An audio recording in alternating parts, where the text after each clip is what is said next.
Hello everyone, this is Vidyapati Purushothaman broadcasting from China. Today we are discussing about Brahmaputra River, the architecture of strategic ambiguity.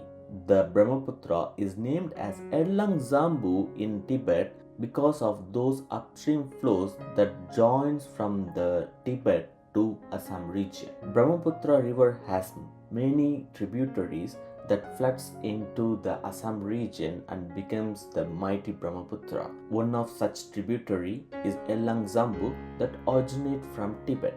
Because of this fact, it connects three great countries, China, India and Bangladesh. It's one of Asia's great arteries supporting roughly 650 million people across 4 nations, which includes Bhutan. And this week, we learned that India and China are talking again about sharing data, flood season hydrology, early warning systems, technology cooperation through something called the expert level mechanism. Here are some things that we have to notice. The actual agreements expired years ago. The Brahmaputra MOU lapsed in 2023. Similarly, the Sutlej agreement doesn't exist now and it ends in 2020. Yet, the mechanism keeps meeting, most recently in New Delhi in April 2025 and again during Foreign Minister Wang Yi's visit to India. Notably, both sides agreed to give full play to this channel and discuss renewal. So, what does the balanced state perspective tell us here? That both nations understand something fundamental. The water cooperation is not about just the water. It's about keeping a channel open when other channels are closing.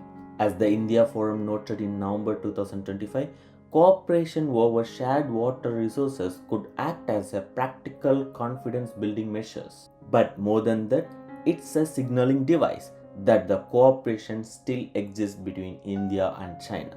Meanwhile, it is important to look from India's perspective, that is, looking upstream. China is building what observers call a super dam on the great bend of Erlang Zambu, that is Brahmaputra, this hydropower project that would dwarf anything in the region. So, what does India is doing with Brahmaputra? India's Central Electricity Authority proposed its own $77 billion plan for 208 hydro projects in the northeast region. Upon completion, it can produce 64.9 gigawatt of capacity to power up this region. Both sides invoke environmental concerns about the others' projects while proceeding with their own. This isn't cooperation, it's competitive coexistence with shared vocabulary. Now in this week, India repatriated the Piprahua gems artifacts linked to Buddhist relics. It is excavated in 1898 and taken to Britain and sold to private collector. After 127 years, they have returned. But here's the post-colonial irony that should sting. India had to buy them back. One of the think tank in India observed in January 2026, this raised troubling questions. Should former colonies be forced to buy back their own heritage from their erstwhile colonial masters? The answer is obviously no, but the reality is obviously yes. And India pragmatic, ambitious, occasionally cynical is willing to pay the price for possessing over principle. Notably, this same week, India sent Buddhist sacred relics on tour to Vietnam, Russia, and Bhutan. It is incredible to note that 17.8 million devotees are in Vietnam alone. On the other side, this is the first ever exposition in Kalmykia, Russia. The Light and the Lotus exhibition opening in New Delhi.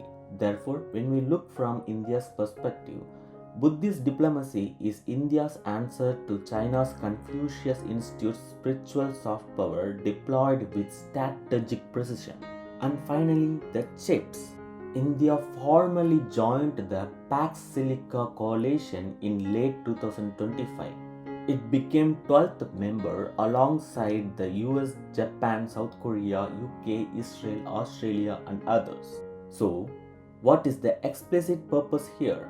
According to India's perspectives, it reduced global dependency on China in rare earth processing and semiconductor supply chains. So, India is moving towards completing 4 semiconductor plants operational by the end of 2026. It is important to note that Dhruv 64 indigenous processor has already launched.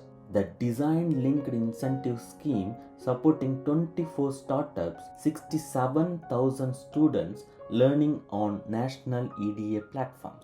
But simultaneously, India holds the BRICS presidency in 2026. It seeks limited rapprochement with China and it continues water dialogues.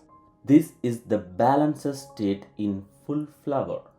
It is not just non aligned, multi aligned, not just neutral, strategically ambiguous. Here, every alliance is conditional, every cooperation is compartmentalized. It is interesting to note that the same nation, India, is joining an anti China tech coalition, is discussing flood data with Beijing.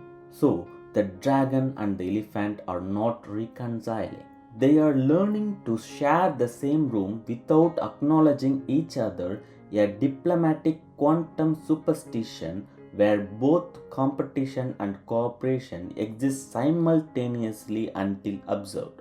That is all for today. This is Vidyapati Purushottaman broadcasting from China.